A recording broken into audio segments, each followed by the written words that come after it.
So ngayon nga pala mga meses ay hapon na. Kaya naman labasan na namin alangan namang umaga, hindi baga? At ang mga kaklase ko nga ay abala na sa paglilinis. Ako ito nakatayo lang. At ito nga pala sila. At may isa nga pala nakala mo talaga naglilinis pero di naman. Kimi. At ito na nga pala yung ibang mga estudyante. Nag-uuwian na sila. At nang pauwi na nga rin pala kami ay dumaan na kami dito sa nagtitinda ng palamig. At kasama ko nga pala si Mima Sor na Joyce. At yung babae nga pala nagwasliwas ng kanyang pamaypay ay Mima ko rin. Yun nga pala ay si Jamaica. Kaya naman shoutout sa'yo.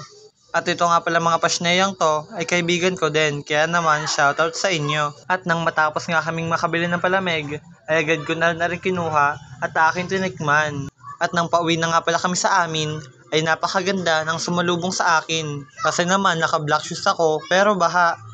Kaya naman napakamot ulo talaga ako. Ngunit buti na lamang ay may naisip akong paraan. Kaya naman lumusot na lang ako sa bakod upang makadaan. Shoutout nga pala sa may-ari ng bakod na dinaanan ko. At nang makauwi na nga pala ako sa amin ay agad ko na rin binaba ang aking bag.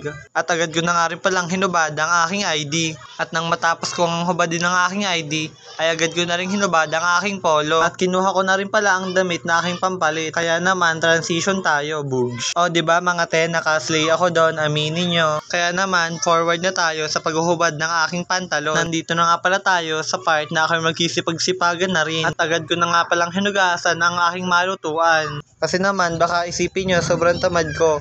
Pero totoo yun. At may pa second batch nga pala tayo na huhugasan. At ito nga palang malutuan na to ay sa aming bunsong kapatid. Kaya naman agad ko na rin tong hinugasan para naman ako maging masipag na. Huy te, hindi ka magiging plastic sa sipag-sipagan na yan. Doon ka sa far away, ginigigil mo to. Nako. Kimi! At mag-fast forward na nga tayo. At kukuha na nga pala ako ng pera sa aking bag. Pero baka isipin nyo, marami to. Hindi talaga kasi puro barya to. Pero marami nga to kasi naman barya. Yun nga pala yung naipon ko sa mga sukli sa akin. Kaya naman agad ko nang inisip kung anong gagawin ko sa baryang to. Pero kahit wala akong isip, may naisip ako. Kaya naman lubas na ako sa aming bahay. At may nakilakad nga rin pala ang manok dito. Kaya naman tinola ka sa akin mamaya. At naglakad na nga rin pala ako papunta sa far away. Kasi naman nagugutom na ako. Napakaganda nga pala ng sunset dito. Kasing ganda ko. Kimi! At nabubungada na nga pala ng aking dalawang golden eye ang isawan. Kaya naman nilapitan ko agad ito upang tingnan ang kanyang kinikingkang karahas. In short, tinitinda. At kumuha na nga rin pala ako dyan ng plato. Paper cup. At kinuha ko na nga rin pala ang bagong lutong isaw. At kumuha pala ulit ako dyan ng isaw. Isaw! Charot! At nandito na nga pala tayo sa part na tikiman na. Kaya naman, titikman na natin ito. Huy! Titikman! Charot! At kaya naman, kinain ko na ito agad. At baka nga pala sabihin nyo, napakatako ko naman at napakabilis kong kumain. Naka-fast forward po kasi, kaya mabilis. Kimi po ulit.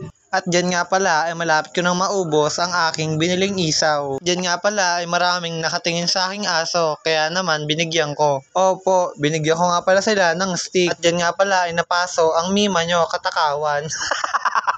ay, si OA nagsabi ng deserve, wag ganon. Kimi! At dyan nga pala, ay pa-second batch ko na ng pagkain ng isaw na to. Kasi naman, nabitin ako doon sa pang-una kong isaw na binili. Kung iisipin nyo nga pala na matakaw ako, tama po kayo. Pero nga lang po, hindi po ako tumataba. Kimi lang po ulit. Opo, alam ko po, maiirita po kayo sa akin. Kasi naman, ang dami kong kimi na sinabi, pakibilang na lang. Charot! At diyan nga pala sa part na yan ay malapit na rin maubos ang pangalawang batch ng isaw na aking binili. At ito nga pala ang pasneya kong Mima. At inimpis ko na rin pala ang aking pinag-iinan para tayo makatulong sa ecosystem kinembular.